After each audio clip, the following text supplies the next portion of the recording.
Olá, seja muito bem-vindo ao nosso canal Lição da Escola Sabatina Online. Eu me chamo Anderson e nós estamos aqui no espaço onde a gente vai estudar semanalmente a respeito da lição da Escola Sabatina, dos temas importantes que trazem inspiração, motivação e têm iluminado a vida e a caminhada cristã de cada um de nós. E nós estamos no terceiro trimestre da lição da Escola Sabatina, estudando o Evangelho de Marcos. Então convido você, irmão, amigo, pessoa que gosta desse conteúdo, a se inscrever no canal, compartilhar para juntos fazermos uma grande e incrível classe bíblica online do estudo semanal da lição da nossa Escola Sabatina. Então, sem mais delongas, gostaria de convidar você e eu a juntos estudarmos a partir de agora ou recapitularmos partes da lição dessa semana para você e eu entendermos o que Deus tem para nossa vida, tá bom? Nós estamos estudando, meus irmãos, aqui, ó, a lição 5, Milagres à margem do lago. E eu acho interessante que a lição de Marcos, ou no caso do livro de Marcos do trimestre, ela é bem sintetizada na pessoa de Jesus e nas ações que Jesus tomou em vários momentos e que torna a simplicidade do ato visível, mas ao mesmo passo mostra a grandiosidade das coisas invisíveis que Deus fez na vida de pessoas que tiveram encontros pessoais com Jesus, assim como eu e você. Nesse momento, vamos fazer uma breve oração e vamos, a partir de agora, estudar detalhadamente alguns detalhes desse tema, tá bom?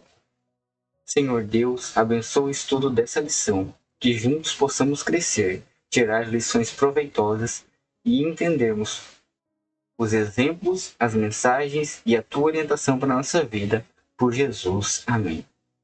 Bom, meu amigo e minha amiga, a lição começa com um verso para memorizar. Marcos capítulo 5, versículo 19, que diz assim, ó. Jesus, porém, não o permitiu. Ao contrário, ordenou-lhe que vá para sua casa, para que os seus parentes e conte-lhes tudo que o Senhor fez por você e como teve compaixão de você. Bom, aqui nós vemos o verso que está relacionado na lição, mais para frente nós vamos ver isso, mas está relacionado com a cura do endemoniado, onde os espíritos demoníacos são lançados aos porcos. Mas interessante é que a lição ela começa nos contando que Jesus concentrou boa parte do seu ministério. Na parte de sábado é bem especificado isso, na verdade, na Galileia, na região ali em volta da Galileia, do Mar da Galileia. E interessante que aquele lago ali que era o Mar da Galileia, mas literalmente era um lago, continha 21 quilômetros de comprimento e 13 de largura. Então era uma extensão bem considerável. Então, inúmeras circunstâncias e situações que a gente viu ao longo da lição, todos os milagres, desde uma cura, desde Jesus alimentar as pessoas, desde Jesus intervir na saúde de alguém e principalmente de Jesus acalmando a tempestade, estava centralizado nesse contexto, nessa região.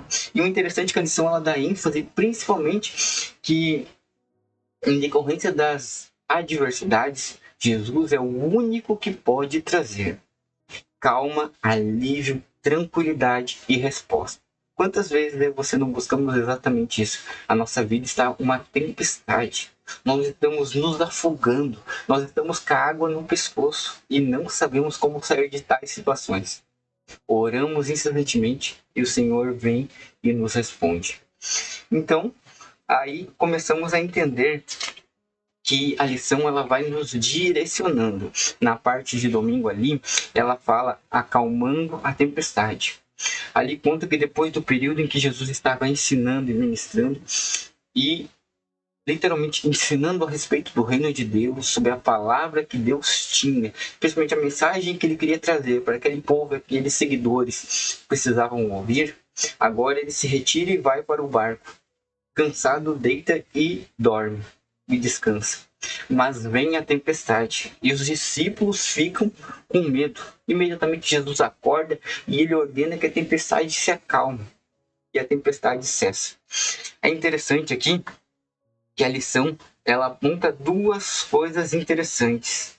A primeira é que o evento e a atitude que Jesus tem demonstram uma característica de poder divino, porque só Deus é capaz de acalmar as tempestades. Só Deus tem o controle de todas as coisas. Muitas vezes isso até passa um pouco batido, né? A gente até esquece no contexto da nossa vida diária. O mundo, o inimigo e as circunstâncias tendem a colocar o poder centralizado no ser humano. Eu posso, eu consigo, eu sou o Senhor da minha vida, eu decido. Mas quando vem situações que fogem do controle, é nessas horas que a gente precisa reconhecer que é o agir de Deus que vai resolver os problemas e que vai dar a solução definitiva. E a outra parte é que quando fala aos discípulos, não tema ou não tenham medo, isso é uma resposta a uma reação humana. Nós, humanamente, somos pessoas medrosas, nós temos medo, anseio, principalmente do desconhecido. Quantas vezes nós, literalmente, não somos colocados à prova?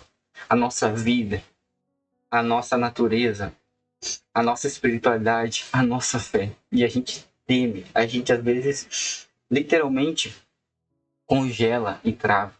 É nessas horas que a gente precisa conhecer a Deus e entender que é nele que a gente vai encontrar o suporte para esse momento. É ele que vai acalmar essa tempestade.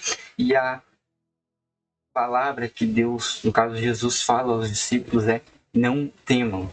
Eu estou no barco com vocês. Não tema, eu estou aqui. Enquanto eu for o seu Deus, vocês não vão ter o que temer. Olha só que interessante que a lição aponta também. Quem é este que até o vento e o mar lhe obedecem? Olha que interessante, os próprios discípulos, eles ficam simplesmente estagnados porque a resposta, a imponência, as palavras de Cristo e o controle pleno de todas as coisas, que até as tempestades, os ventos obedecem, isso impacta porque a presença de Jesus era impactante. Era uma presença que trazia resultados. Será que a lição também nesse contexto aqui está mais do que mostrando o que Jesus fez? Ela está nos direcionando para o que ele fez, faz e fará, para quem é o centro da minha e da sua adoração e quem verdadeiramente é a resposta dos nossos anseios. Queridos, que a gente possa entender no contexto da parte de domingo que as tempestades na nossa vida cristã são inevitáveis. Os discípulos, mais que estavam com Jesus, estavam vivendo aqueles momentos de incríveis mudanças, informações, aprendizado e vivendo experiências. Eles continuavam sempre se impressionando. Jesus os impressionava, a presença de Jesus era impressionante. Mas eles entenderam nesse contexto e reconheceram que tudo está nas mãos de Deus. E aí a gente vai agora para segunda-feira, porque segunda-feira fala a respeito agora de um homem com um pedido silencioso. Aqui retrata ali a respeito de um endemoniado que estava sofrendo com os demônios ali o atormentando. E Jesus ouve aquela voz silenciosa pedindo ajuda. Olha só, nenhuma palavra é dita sobre os discípulos que provavelmente fugiam. Nesse contexto, a lição apresenta: quando o homem se aproxima de Jesus, prostra-se diante dele. A palavra prostrou-se, traduzida pelo verbo proscríneo, geralmente traduzida como adorar. Aparentemente, o homem reconheceu quem Jesus era e só ele o poderia ajudar. Aqui é uma interessante ilustração, no caso do contexto da história. Um homem que reconhece a sua dificuldade, que reconhece que não tinha controle sobre si e que precisava urgentemente ser liberto de algo que estava lhe aprisionando, espíritos malignos. Então ele vai até Jesus, talvez de forma silenciosa, no caso do silêncio dos passos da atitude, mas Jesus reconhece na sua atitude alguém pedindo socorro. E Jesus era sensível justamente a essas necessidades. Quantas vezes a gente não está feliz por fora, alegre, tentando demonstrar um ar de tranquilidade, mas por dentro a gente está gritando e dizendo socorro, ou dando um grito de socorro. Porque nós vivemos com essas duas lutas, o bem e o mal, como o apóstolo Paulo fala, o bem que eu quero eu não faço, mas o mal que eu não quero, esse faço. E quantas vezes, meu amigo, minha amiga, a batalha é imensa. Os desafios da vida espiritual. Quantas vezes nós temos literalmente enfrentado os nossos demônios, enfrentado os nossos pecados, enfrentando uma batalha que só você e eu sabemos que travamos dentro de nós mesmos ali. E a gente incessantemente pede: Senhor Deus, tenha compaixão de mim, ouça minha voz e me ajuda. Um grito silencioso e desesperado. Mas o interessante é que o grito desse homem não passa desapercebido. O Senhor ouve. O Senhor Jesus ouviu. Então agora Jesus vai em direção àquele homem. E agora os demônios começam a interagir com Jesus, porque eles reconhecem quem era Jesus. Ao ouvir a voz de Jesus, eles reconhecem que esse tem poder, que esse poderia tomar atitude, que esse, se falasse, aconteceria. Então agora eles falam. Ele aqui no caso da lição diz: é incrível que os demônios sabiam quem era Jesus e sabiam que eram impotentes diante dele, por isso imploraram 2 vezes. Daqui pedem para que eles o joguem aos porcos, aos animais. Os demônios reconheceram que Jesus tinha poder sobre eles. Até mesmo os demônios reconhecem a autoridade de Cristo. Eles entenderam que na presença de Deus, na presença de Jesus, o mal não prevalece. A essência de Cristo é a justiça. E Deus trará a juízo todas as obras. Isso é profético, é a respeito do final dos tempos, é a respeito da vinda de Jesus, a respeito do julgamento de toda a humanidade. Então, diante deles ali estavam Jesus representando a luz, os demônios representando as trevas. E agora estava naquela luta espiritual. E automaticamente é colocado um cenário ali em que o homem endemoniado estava com os demônios dentro dele representando o mal, Jesus representando o bem, a justiça, e aquele confronto ali, e precisava haver o quê? Uma libertação. Jesus precisava salvar e socorrer aquele homem perdido. Jesus vai, intervém e manda os espíritos aos porcos.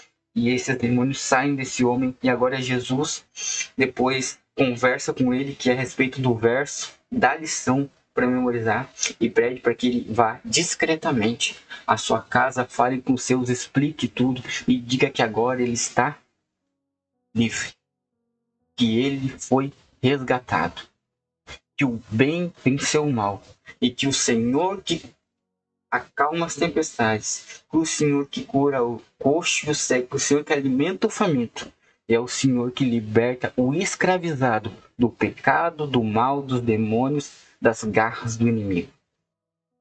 Quantas vezes, meu amigo e minha amiga, nós vamos precisar estar nas mãos do inimigo, nos sentir sufocados e aprisionados pelos nossos pecados, para entendermos que a lição está nos apontando, principalmente nessa semana. Eu acho interessante que o nosso grito silencioso de o meu pedido de ajuda, help, socorro, por favor, alguém está aí me ouvindo? Deus está. E Ele vai agir na minha e na sua vida para nos libertar das garras do inimigo. Isso é muito importante. E avançando um pouco mais na lição, na última parte desse vídeo, logo teremos o segundo, terceiro e quarto vídeo a respeito desse mesmo tema ao longo dessa semana, então continue aqui ligado no canal. Terça-feira, a montanha russa com Jesus. Aqui é apresentado as influências de Jesus, as amizades e o que principalmente Jesus fazia com relação às pessoas. Aqui principalmente é apresentado no começo da lição Jairo, um líder influente religioso que não podia ter contato. Geralmente os líderes daquela época religiosos não tinham contato com Jesus, geralmente procuravam evitar ter contato com ele devido literalmente a sua fama, ao que ele representava, a liderança religiosa daquela época, aos fariseus. Poucos homens como Jairo e Nicodemos, nós vamos ver o relato dele exclusivamente tendo contato com Jesus. A maioria ficava de longe criticando as atitudes do mestre. Mas Jairo vai até Jesus porque ele precisa que Jesus cure alguém, a sua filha, que Jesus esteja ali, que Jesus faça o que a lei não podia fazer, o que os fariseus não podiam fazer, o que ninguém podia fazer. E acontece o quê? Jesus vai e faz. Mas no contexto dessa história da lição, você viu que ela apresenta, literalmente, ao longo das últimas lições, a gente viu o efeito sanduíche, que é um começo de uma história que já vai para outra, deixa uma parte aberta e finaliza com um todo. E no contexto dessa história, nós entramos também de cabeça na parte em que Jesus agora, ele é tocado em suas vestes por uma mulher que sofria há mais de 12 anos de uma terrível hemorragia. E essa mulher literalmente sofria. Gastou recursos, bens, dinheiro, consultou médicos, consultou todos os tipos de pessoas que diziam ter algo que pudesse aliviar a sua dor ou eliminar essa doença. O que você puder imaginar, literalmente essa mulher fez. Só que nada serviu, nada adiantou. Até que um dia eu imagino que ela ouve falar sobre uma fama de um tal Jesus de Nazaré, ou Jesus da Galileia, ou Galileu, que passava pelaquela região, ou principalmente estava em volta daquele rio do mar da Galileia, e constantemente ele influenciava e mudava a vida das pessoas, porque era assim que Jesus agia. É desse jeito, influenciando e movendo e mudando e direcionando a vida das pessoas. Então ela cria coragem e vai até Jesus e toca nas vestes de Jesus, porque ela não poderia, a multidão era tremenda, o acesso a Jesus eu imagino que seria muito difícil, porque eram muitas pessoas em volta, todo mundo querendo um pouco de Jesus, mas Jesus sente esse toque. Olha que interessante, ó, aqui fala assim, ó, que a mulher chegou por trás de Jesus e tocou em suas vestes. Ela imediatamente ficou bem. Ela só tocou em Jesus. E por tocar em Jesus, automaticamente ela já foi revigorada, já foi restaurada, já foi levantada. E ela pôde seguir a sua vida, sentindo talvez em 12 anos, mais de uma década, ela mesma. Aí fica uma pergunta para mim e para você. Quantas vezes será que a gente passou uma vida inteira não sendo a gente mesmo? Quantas vezes será que passamos a vida inteira sofrendo por coisas que a gente não imaginava? Quantas vezes será que a gente levou tanto tempo para entender que é o toque de Jesus, é na presença de Jesus, é estudando a palavra de Deus, é vivendo sobre a mão de Deus, é entendendo que Ele existe, parando de lutar com Ele, se abraçando nele, é que as coisas melhoram. Às vezes a gente passa uma vida inteira em negação, fugindo do certo, fugindo do óbvio, fugindo do jeito certo, porque parece que o certo, o jeito certo é fácil demais. E Deus vem e nos diz: este é o caminho, andai por ele. Mas olha que interessante também que fala assim, ó, vários pensamentos devem ter passado pela mente em pouco tempo, mas Jesus desejava curar não só o corpo dela, mas também a sua alma. Olha que interessante aqui a palavra aqui usada para introduzir, quando é falar levanta-se, que Jesus fala menina, levanta-se. Ele ali também diz, e a palavra talita significa cordeiro, um termo carinhoso para se referir a uma criança. A ordem de manter o evento em segredo faz parte do tema do segredo da revelação que percorre o livro de Marcos. É interessante que Jesus, ele fazia o gesto em direção à pessoa.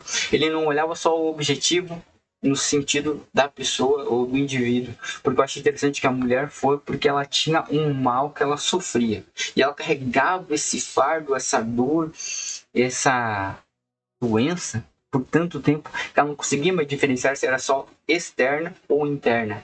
Mas Jesus, quando vem até ela e quando ela toca nele e ele a cura, o que acontece na vida dessa pessoa é incrível, porque Jesus não só cura o físico, mas Jesus também trata o espiritual e o emocional. Não bastava somente curar o que ela sentia de dor, mas ele precisava curar a pessoa como um todo, para ela voltar a ser quem gostaria de ser, ou quem nasceu para ser. Você percebeu que as atitudes que Jesus tinha, ou quando Jesus se aproximava das pessoas e ele não estava necessidade, Jesus ia direto no foco. Jesus ia direto aonde a pessoa precisava. Jesus intervinha na necessidade, não no que a pessoa gostaria, mas no que ela precisaria. E por isso que eu acho interessante que a lição ela aponta nesse sentido de montanha-russa com Jesus. É que Jesus saía de uma situação e se colocava em outra. Jesus ou estava curando, ou ressuscitando alguém, ou alimentando alguém, ou abraçando alguém, ou confortando alguém.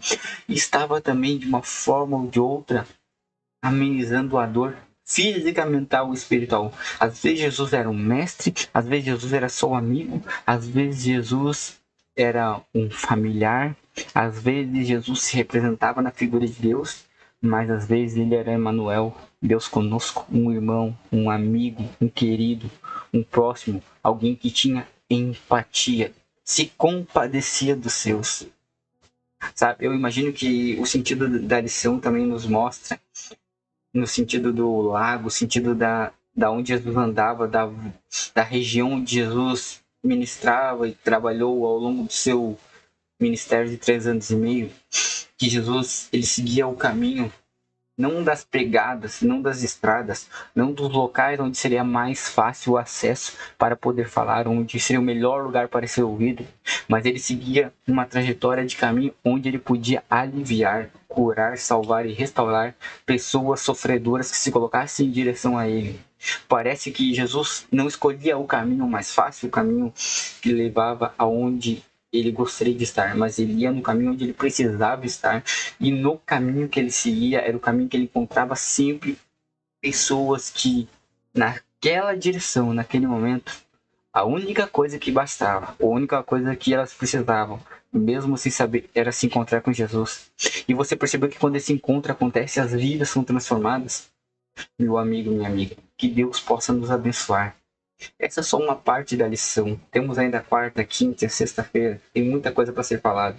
Mas você já deu para entender uma coisa, que essa lição é marcante porque essa lição mostra, está mostrando para você que a gente tem que se apressar para se encontrar com Jesus, porque Jesus está vindo em direção a cada um de nós, e com Jesus a mudança é verdadeira e acontece e gera resultados. A vida cristã é um crescimento que nos leva em direção à eternidade, mas não pode ser uma vida de andar sozinho e solitário. A gente precisa entender que na nossa jornada espiritual, Jesus tem que ser o nosso companheiro, andarmos lado a lado, para os resultados acontecerem. Que Deus te abençoe. E até um próximo estudo da nossa lição da Escola Sabatina online. E lembre-se sempre, lição na mão e Bíblia na mão e Jesus no coração. Que Deus te abençoe.